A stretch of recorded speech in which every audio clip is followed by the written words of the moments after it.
AIIMS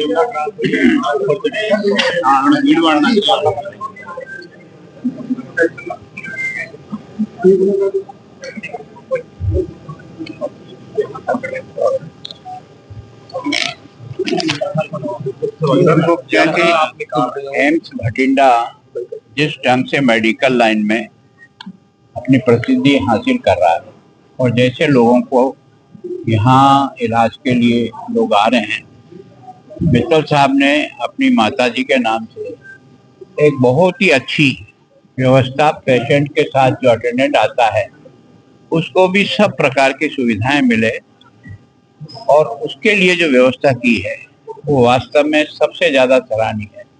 क्या आपके patient के साथ जो भी परिवारजन आता है उसके सामने सबसे बड़ी समस्या होती है कि वो जाए तो रुके कहाँ। यहाँ कम से कम ये उसको विश्वास है कि मैं जैसा चाहूंगा वैसे मेरे को सुविधा है। मैं बेड जो है ना, मैं सोचता हूँ कि इतनी कम कीमत पर कहीं भी बेड उपलब्ध हो जाए ये बहुत बढ़िया। और इतनी अच्छी व्यवस्था और भोजन 40 रुपए में, नाश्ता 40 रुपए में मिल जाए, इसका मतलब केवल इन्होंने बिल्डिंग ही नहीं बनाई, तो लोगों को सब प्रकार की सुविधा देने का भी जो प्रयत्न किया, वास्तव में मित्तल परिवार का और विशेष करके इनके माताजी का, जो अब इस दुनिया में नहीं है, लेकिन उन्होंने अपने बच्चों को एक ऐसा रास्ता बताया जिसके कारण से वो भी अमर हुए और उनका पूरा का पूरी खानदान को भी ये पुण्य का लाभ मिला। मैं उनके परिवार का, सबका बहुत आभार व्यक्त करता हूँ।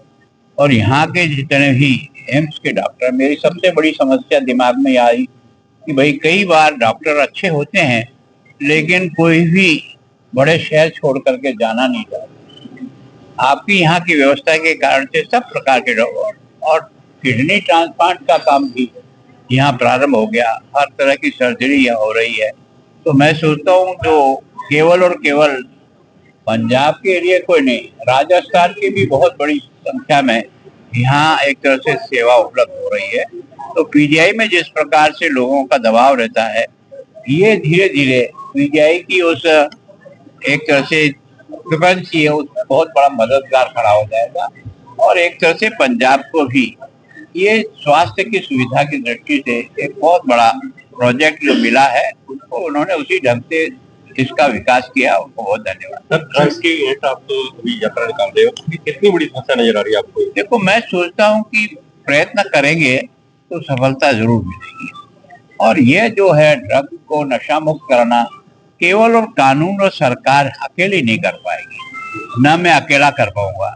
जनता जब मन से इस अभियान को एक तरह से अपना अभियान बना करके, इसके लिए सब लोग, गांव का गांव से गली में, स्कूल में, कॉलेज में, जहां जहां मनुष्य हम सब हैं, सब प्रयत्न करेंगे तो हम, हमारी ये जो जवान पीढ़ी है, इसको हम ऐसे देशों से जो हमारे इस युवा पीढ़ी को कमजोर करने का मकसद लेकर के ये जो प्रयत्न कर रहे हैं उसमें वो असफल होंगे और हम अपने जवानों को ताकतवर देश का नागरिक बनाने में सफल होंगे। स्टेट गवर्नमेंट का लीडर है, इसकी नहीं, देखो, स्टेट गवर्नमेंट ने भी मार्च से जो सच है उसको स्वीकार करना चाहिए। मार्च से उन्होंने जो अभियान चलाया, 31 दिसंबर तक पहली बार 31,000 FIR दर्ज की और लगभग 41,000 ऐसे ड्रग का व्यापार करने वाले लोगों को गिरफ्तार किया। 1900 किलो हीरोइन को जो है जब्त किया। जो ड्रोन के द्वारा आ रहा है, एंटी ड्रोन के लिए भी केंद्र सरकार भी मदद कर रही है और राज्य सरकार भी मदद कर रही है। और अभी जो सेकेंड थे जिन्होंने लिया है 7 जनवरी से, और मेरे हिसाब से इस छापामारी युद्ध में 6 महीने में आपको रिजल्ट दिखेगा कि केवल और केवल व्यापार करने वाले नहीं, जिसके घर में भी कुछ मिल जाएगा वो भी सजा का भागीदार बने। सर, आप मानते हो युद्ध नशे के विरुद्ध सफल है? जैसे 100% मेरी एक मान्यता है कि यार लक्ष्य की ओर 2 कदम तो बढ़ाओ, आज नहीं तो कल रास्ता पूरा हो जाएगा।